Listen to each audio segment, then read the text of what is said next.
This is the elevator at Francis Ward Hall at Carlow University in Oakland, Pittsburgh, Pennsylvania. This was originally, I think, like a Westinghouse or something, but sadly got modernized by Hadfield with Innovation Universal.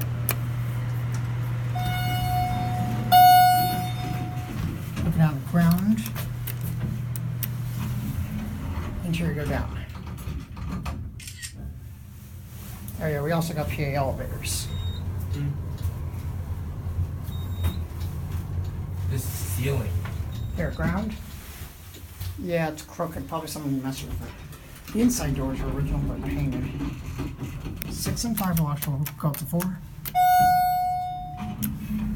Interior go up.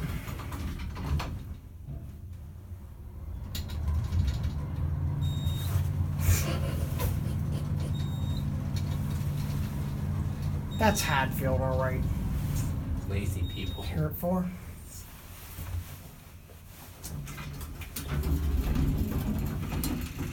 Put that down 3.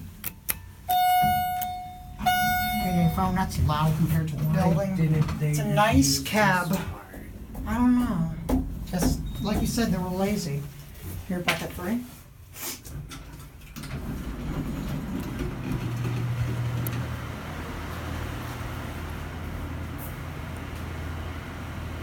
And there is, and that's gonna be